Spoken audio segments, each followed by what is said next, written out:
Hello, folks, and welcome to James Hill Sports. It is an honor and a pleasure to be with my main man here. He is the head football coach of Virginia University of Lynchburg, the Football Dragons, and he is also the athletic director.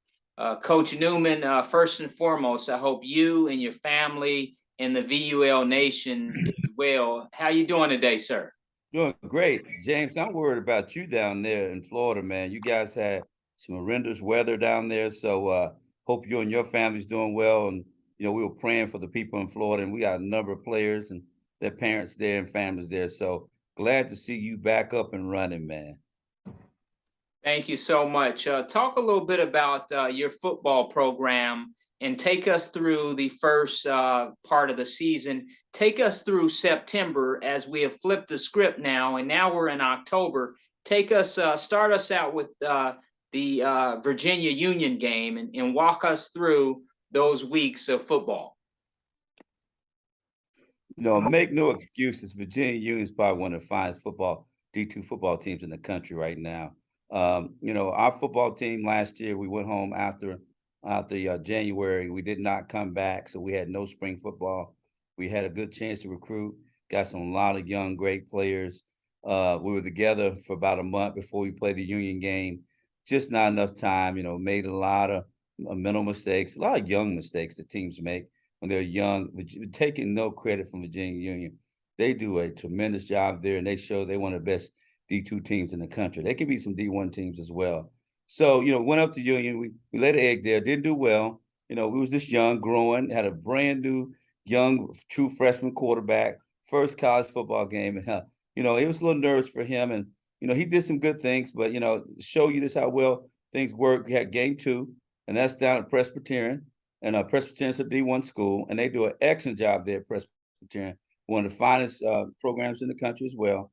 We played really well. Played well enough to win down there at Presbyterian. Our team started maturing. Our freshman quarterback, he came alive then. He was able to have his second game under his belt. I thought, played extremely well for the second game of his college career. So, and then the final score was what, 21-13.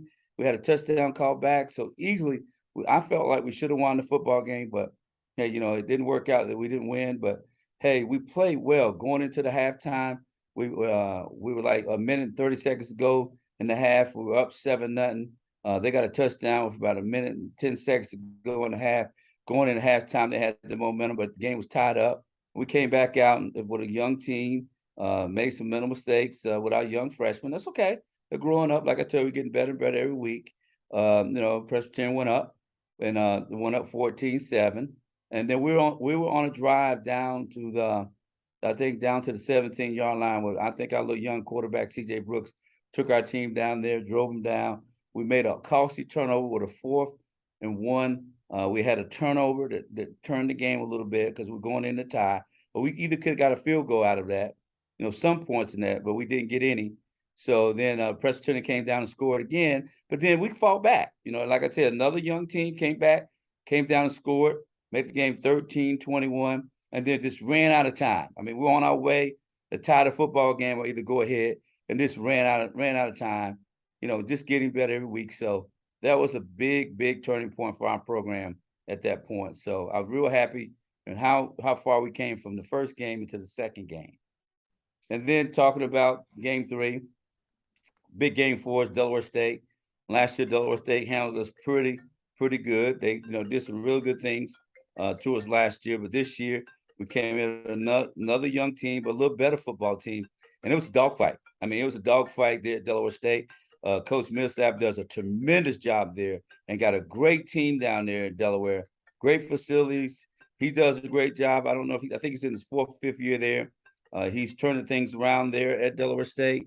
And we're just happy to get a chance to play him. Hey, we had 2 touchdowns called back. Final score up there was 19-35. Easy could have been 35-36.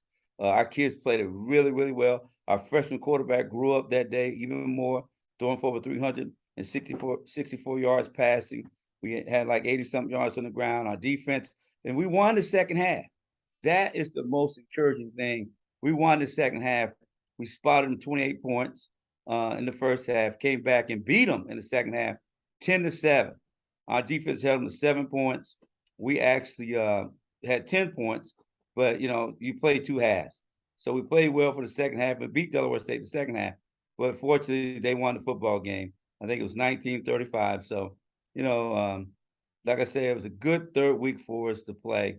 And then tragedy happened for our football team in game 3 for us. CJ Brooks sustained a knee injury. Is going to put him out for the season. And we hadn't talked about it around here because we wanted to get second, third opinions on him. And we just found out last week, right, we got ready to go off to play this past game, that Brooks is going to be out for the season, the freshman phenom quarterback from Orlando, Florida, man. And it's really a sad time around here, but he's going to be back within maybe 7-8 weeks back. But he tore the ACL, and I'm gonna tell you this right here. North Carolina Central knows this. We were playing the number 25 team in the country, as far as ranking FCS, and we're also playing the number 2 team in HBCU. And we were fighting back. The middle of the second quarter, it was 7-7. Brooks took us down. Hardy made a great catch. We tied the football game up 7-7. And then it was on. It was a dogfight. And then CJ got the injury right there before the half. And then we kind of went downhill. We got a lot of young quarterbacks that's still trying to play. But CJ's a phenom. He's a special one. And a lot of freshman quarterbacks is not as good as CJ Brooks. And so it's going to hurt us to some degree, but we're going to, we got to continue to play. We're going to play hard. Our defense it played really well at Morgan State this past week. We spotted them, 30 points in the first half. We came back, James, and shut them down to 7 points the second half. I mean, we got to play 2 complete halves. Defense holds them to 7 points the second half, give up 30 points in the first half. And then with losing CJ, we're still trying to find the chemistry offensively to replace him with these great receivers we have. We have NFL receivers here. We have some of the top receivers in the country. There was Sincere Clark, Harding out there, Josh Gray. We're talking about Anthony Duffy, and I can just keep on talking about Parks and those kids. Man, we're just so loaded there. We did really well recruiting in our receiving corps this year because we knew we had an outstanding freshman phenom quarterback coming in, and I just can't wait to see him back. And then we're going to finish the season. We got 2 other freshmen competing for that job right now. We'll see how well they'll do. But like I said to you, the best receivers, I feel like I got the best receivers in Black college football. Anybody can tell you that right now. Not just in Black college football. I think 2 of the best receivers, some of the best receivers in college football, period. I just feel that that's just how good we are. Coach, when you look at this young freshman phenom, this quarterback, the student athlete, and Mr. CJ Brooks, talk about his performance and his maturity in the game at Central, a field you're very familiar with, and then also take us back to his performance, that signature performance up at Delaware State, the day that he grew up, so to speak. Well, I'll tell you this right now. He's very special. And I kind of wanted to keep it quiet because didn't want to put too much pressure on the young phenom quarterback. I felt like he played this week would have beat Delaware State. We like I said to you, we're trying to replace him at that quarterback spot, and it's going to be tough to replace a phenom. First college football game at Union, he struggled a little bit. It's expected. I mean, he's young. He's a great player. Going from high school to college, the speed of the game is much differently. And I thought he did play well enough in that game to really, show himself. But game 2 was the big game for us. I thought down at Presbyterian, he gave us a chance to win. He threw a big touchdown pass, was called back, would have tied the game up. Just a freshman out of high school. You go out and beat a Division I team in your second game. And I felt like that game, and I don't like to say this was taken from us, but Presbyterian's a great team. They came out and they got 21 points to our 13. But the big game was the Delaware State game. Playing a Division I team like Delaware State. Millsap does a tremendous job with his football team up there. He grew up that day. I mean, he really, really grew up that day. I mean, I think like the second, third play of the game, he hit a guy like for an 80-yard.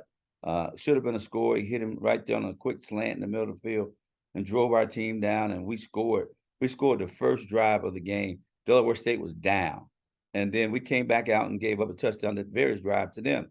But he plays so well. He grew up. He's able to read defenses.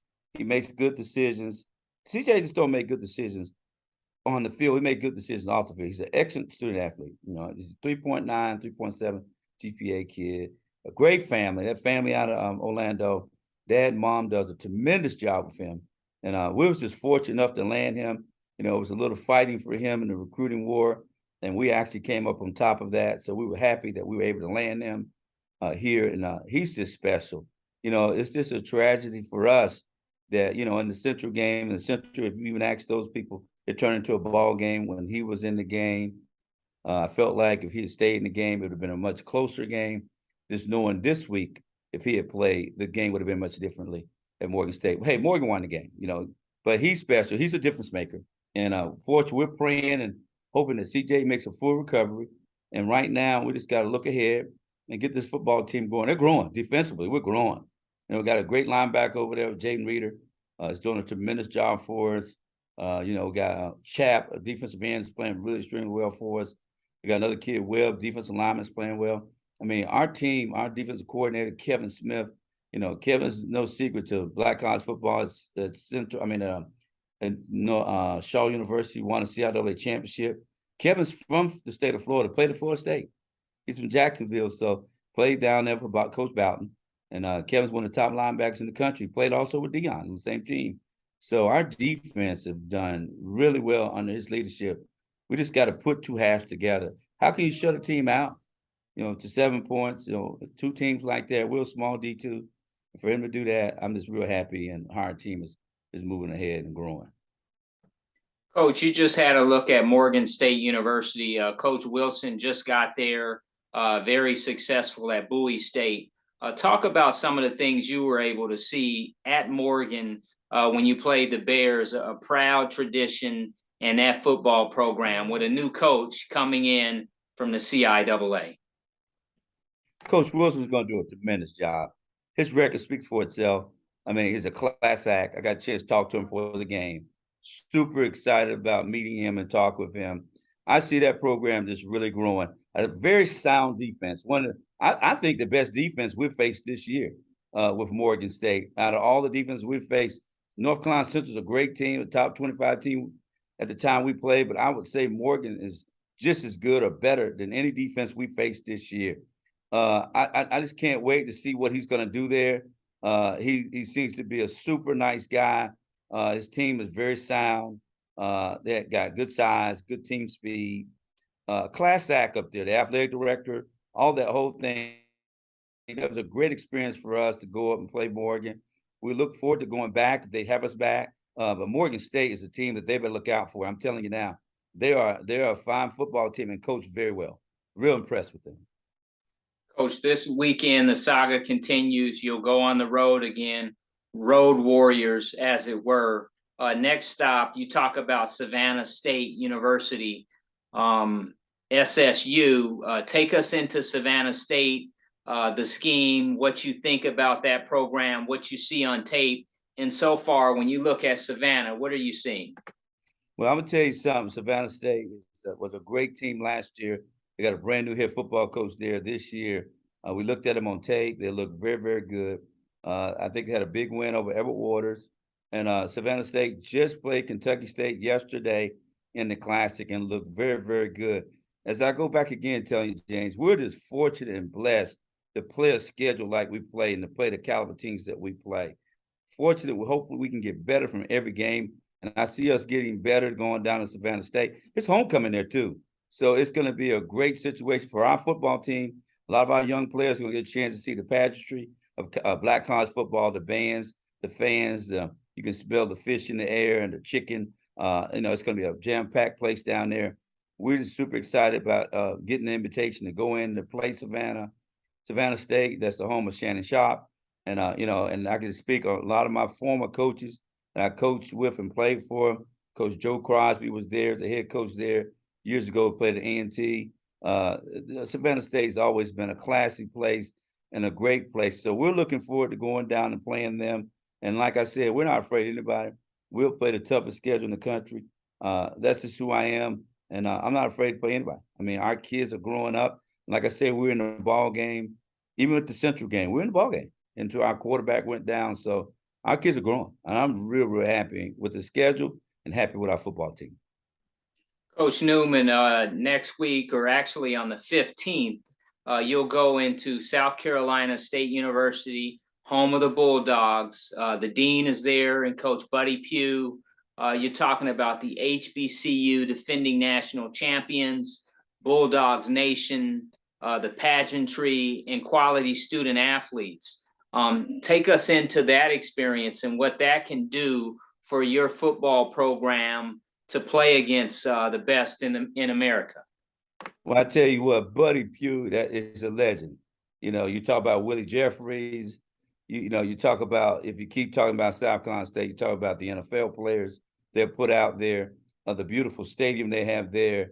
At one point, they were the best black college football team in America, along with Grambling. And so, man, I was flattered when I got an opportunity to go in and play for homecoming. They have not been this year. They've not struggled. They've never struggled, but they're going to come back, and I'll see them to be in the MEAC championship game, and I'll see them back competing for their national championship. This gives us a chance to go in there and learn a little bit. Our team to get a chance to play against a great quality team like Buddy Pugh's team, and gives us a chance to, get down to Orangeburg, South Carolina, and see great football. I think they just played the University of South Carolina. I think they played a decent game down there with University of South Carolina. Look, man, I'm telling you what, Buddy Pugh will be in the Hall of Fame, and Black College Hall of Fame. He's already in there, and along with Willie Jeffries and all the other people there. Hey, man, that's a place that I really liked when I was coming up. At one point, South Carolina State was recruiting me. At one point, I was flattered back in the day to have the coach from South Carolina State to come to the school and speak to me. So, it's a great opportunity for our football program. And like I say to you, it's the biggest thing for us is to get a chance, James, to play good quality talent and play on the venue that we play on down there. I mean, with the ESPN game that day, with the crowd, with the bands, with good quality, solid football that they play down there. Their defense is solid. Their offense is solid. We're just excited about getting the opportunity to go down and play them people. October 22nd, the saga continues on the road at Southern University. You're talking about Jags Nation. You're talking about Mumford, again, the pageantry, the icons, if you will, the Black college football experience. Coach Dooley returns. Talk about what you envision. I know it's far off because it's the next game up, next man up, so to speak. But when you think about going into Southern, this is a special experience for your student athletes and your coaching staff and your fans. Well, coach is back. That's home for him. He does a quality job down there, and he's probably one of the finest coaches in the country too. A lot of the Black college coaches don't get the attention they should get. Deion's brought a lot of focus to us and a lot of exposure, but these guys are the mecca of what Black college football is all about. Southern is, you can't say enough about that situation down there. Another opportunity for us to go in and play a quality, great football team and get better from it. We're looking forward to it. That same weekend is LSU's homecoming, as well as Southern homecoming. So, that city of Baton Rouge is going to be full of football fans. And we're fortunate to be able chance to go down and peeping them a little bit, but we can't look past Savannah State. We're going to go in and play the best we can at Savannah State. Southern will take care of itself when it's time to play them. But like you said, again, coach has gone home. He does a tremendous job there, a quality guy, and the thing about them is they play good, solid, basic football there. And what you see is what you get. So we're excited about going to Southern. And like I said, coach is home. So I know he's homecoming for him to go back and play back there and coach back there. So we're just looking forward to playing them when it's time to play them. Coach Newman, you're also the athletic director there at VUL. Talk a little bit about what that's been like for you, and also the schedule that you have. You guys will play anybody. You play in the SWAC and in the MEAC, and it feels like an independent schedule. And you're in the NC, the Christian. Give us a flavor of your schedule and what it's been like to play some quality opponents. Well, it's a great schedule. God gave us an opportunity to build. Like you say, we're playing the SWAC, we're playing the MEAC. We get a chance to play the Citadels. Last year, we even played Tennessee Tech. We played Duquesne. It gives us an opportunity to play various SEC teams. I'm sorry, the Division I teams. Gives us an opportunity to go play those type of teams. Well, a lot of D2 schools don't get that opportunity to play them. So, and that gives us a chance to recruit top Division I athletes to come in, because when you play that Division I schedule, those are the type of kids that you need to play in that type of atmosphere. So, being the athletic director here, we're building a quality program here. Our president, Dr. Franklin, our board of trustees, hey man, they're very supportive in what I do here, the schedule that I made. They don't give me any hard time in who I schedule. And I thank God for that opportunity.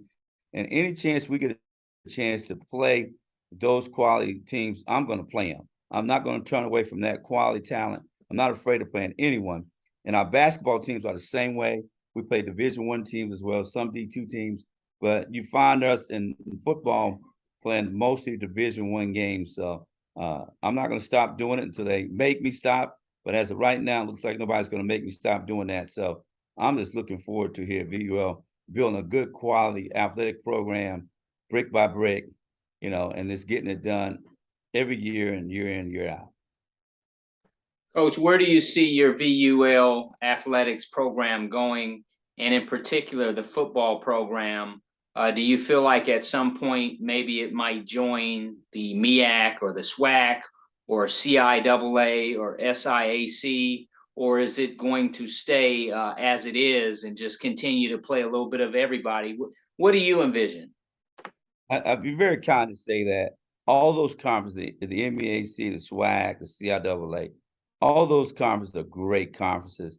If given opportunity, we'll look at that. If that's an opportunity for us to do that, I love what we're doing now. It gives us an opportunity to do some various things, what we're doing now. But like you said again, we'll look at those situations. They present themselves, and our president, board trustees want to do that, then we'll go that route. But as of right now, I'm enjoying the route that we are going and getting the opportunities that we are getting. And I'm telling you, the guaranteed games help in building a football program and an athletic program, and that's what we need. And we're attracting some of the top players now because we play that top schedule, and our kids get a chance to play. One thing about us, we play every week on TV. If it's if it's just ESPN Plus, or if it's this Black College Sports, or whatever it may be, either HBC League Pass, whatever it is, we're playing on it every week. Who gets that opportunity besides the Division I schools in the HBC college rim? So we're just excited about every week. We looking forward to playing on TV. And tell us the affiliation you have currently in Division II, and walk us through the name there of that affiliation and what that's been like.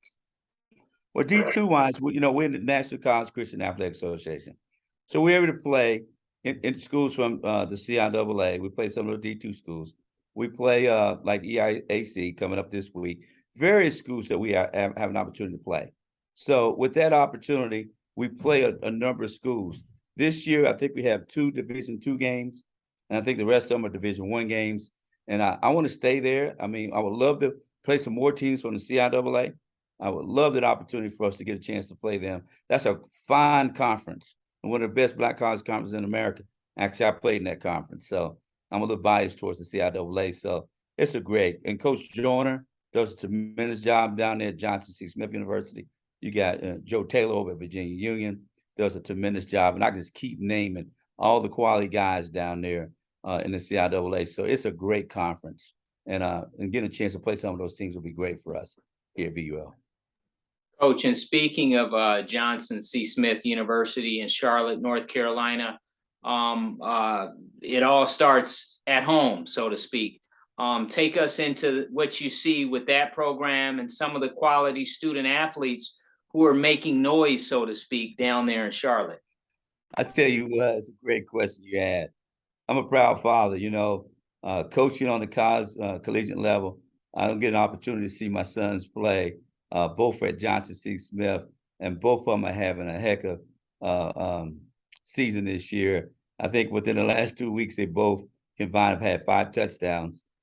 Tim's having a great year, my oldest one, and my youngest one had a phenomenal night the other night, and getting a chance to see him play. And the oldest one had a shoulder injury, so he didn't get a chance to play. But I think Tim has about 4 touchdowns for the season. I think Jacob's got around 3 or 4, so they're right at 10 touchdowns together. So I'm excited about that.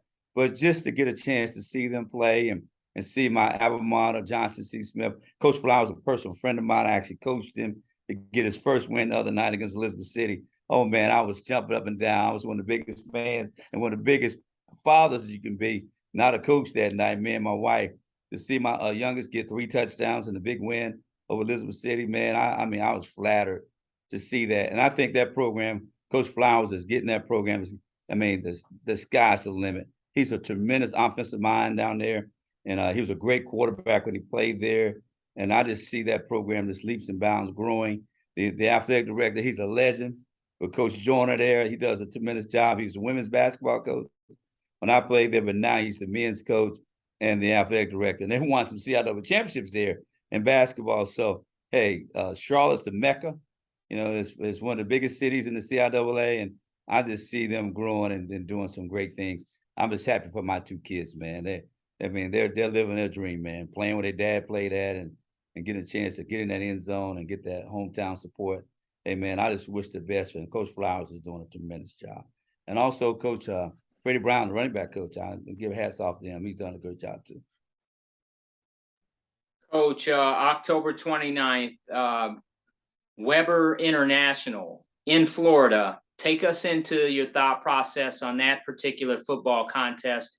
And again, it's an opportunity for you to get into Florida, and for a guy like CJ and his family and some of the players that are in the Florida area, they get an opportunity to see you guys play. Well, it's interesting that you say that. You know, it gives us a break. And when I said D2 schools, we do have one NAIA school on there, and that's Weber. And Coach at Weber does a tremendous job as well. And we were able to pick up a game from them. And it gives us, I think there's some down in Lakeland, Florida.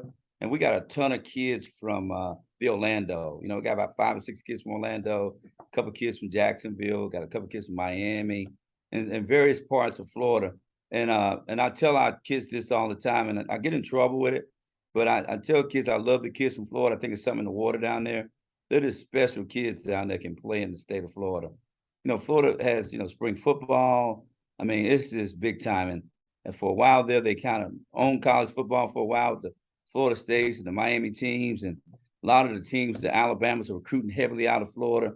People think they're from Alabama, but those are actually Florida players playing at Alabama, playing at the LSUs and places like that. I'm real big on Florida. CJ Brooks, our phenom quarterback, is from Florida. We got a lineman there from Florida, got a couple of tight ends from Florida as well. We're going to hit Florida hard. I mean, you know, we're going to come down and use that as recruiting for us. Weber will be a good game for us to play. Gives us a little break in our schedule because, you know, playing those D1s gives our kids a chance to kind of play a little D2 level that we need to play. That's what we are, but we're excited about that. But that's going to be more of a recruiting trip for us and getting a chance to get some of our kids home and some of our parents to see these kids. And, you know, playing up here in Lynchburg, Virginia, it's a little far for them, but it's nothing like getting home and being able to get a chance to see mom and dad and get back in this great state of Florida, Sunshine State of Florida. And we're not far this week with Savannah. We got a lot of kids on our team from Florida trying to get tickets for the Savannah State game. So, man, we're super excited, man. Florida's a great, great state for college football. Coach, you put a bookend on the season. You talk about the Citadel Saturday, November 12th, and that's a great opportunity. Take us into that thought process. Well, you know, that'd be the end of the season. And as I say this a lot of people get mad at me, but I think Citadel might be the best football team we face this year. They're mostly going to be disciplined. You know, they run a great triple option down there. Coach does a tremendous job there in recruiting. They're big, they're strong, they're athletic. It's homecoming there for them. So we'll see 40,000 folk down there. Great state of South Carolina. You know, we could visit South Carolina. Probably gonna go to South Carolina twice this year. So we're looking forward to it being in our season. We'll sit down and evaluate where we are for us the upcoming for the recruiting purposes for the upcoming season. But the Citadel is it's going to be a tough football game for us, you know, and we're looking forward to it. Can't do that but make us better. Looking forward to playing them. Like I say, the Citadel is second to none. We're excited about making that trip to Charleston, another great place to go, and great football in South Carolina as well. So, you know, with South Carolina State there and the Citadel there, that's in Clemson, and you can't say enough about, and the Charleston University there, man. It's just great football down that way, man. So we're excited about going to the Citadel. But like I say, probably face our best football opponent of the season down at the Citadel. Coach, in closing, you wear two hats, not just the head coach of the football team, but also the hat of the athletic director. What's it like to two for one, so to speak? What's that like for you? Well, it keeps me busy. It keeps me pretty busy. You know, I'm doing an interview now. We'll get ready to head to the football field. Our big thing is, you know, our women's volleyball team is their first year. Got a great coach over there, with Coach Merritt's doing a tremendous job coaching over there. Our women's basketball coach, I just hired one, and it's Darius Jennings, and I got a chance to spend some time with him. Coach Frisco is our returning varsity men's basketball coach. Super excited about him. And I got to hire 2 track coaches. So it keeps me pretty busy here in the office. You know, doing football, you know, is tough, but, you know, the full athletic situation. So it keeps me busy. It keeps me excited. I love young people and seeing them successful. I'm a big basketball fan. So I'll get a chance to go out and see our teams play, quality teams in basketball. Volleyball, man, I'm super excited about it. We just brought it on. Our volleyball team is playing very, very well for their first year. And I'm just super excited about being named the athletic director here and being that guy to help athletics out, man. I mean, hey, I love it, man. You know, once it's all said and done, James, you know, one day if I'm able to sit down and retire, I may just do the athletic director thing and get out of the football part. But, you know, I love football. So, I mean, you know, I love it, man. I love young people being successful in athletics. Coach, in closing, the concept to just be able to help people get an education. And then when you look at the big picture, and also in the past, VUL has played football since the 1800s. Can you talk a little bit about that historical reference?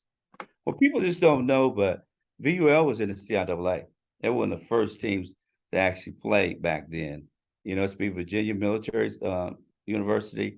It's got a long history of athletics here, and they've been well. You know, Coach Bailey made a stop here, was at Virginia Union, won several CIAA championships. We had a couple of kids get shots at the NFL from here. So it's a long history of athletics here, a long history of education here. It's a long line of very successful pastors and people in Christian education. You know, bishops have come from here. A number of things. You walk through these hallways. The hallways are anointed by God. You can see it, and the special things have happened here. People don't really know, but VUL has been around a long time. And as I said, they played in the CIAA back in the 18s. So, hey, man, I'm just happy that we be able to recharge and rebuild and get this program up back and running. And I see like the future is just the future is very bright here athletic wise. So if you're looking for young people out there that's looking for a great place to play college athletics, this is a great place here. But number one here is education's first and athletics is second. You know, one play can be your last play, but your education lasts your lifetime. And one thing else too here, our ministry piece is real big here.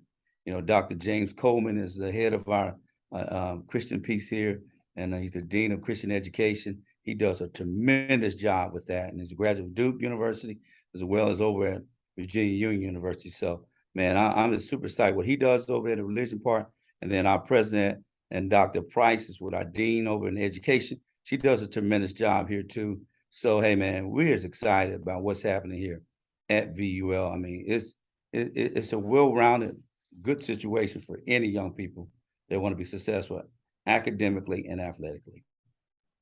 Well, folks, there you have it from Mr. Tim Newman. He is the head football coach of the Dragons. He is the athletic director of Virginia University of Lynchburg. I'm James Hill. You're watching James Hill Sports. And by the way, you will see VUL on the road this Saturday at Savannah State University. HBCU football you can't miss. I'm James Hill. We'll be right back.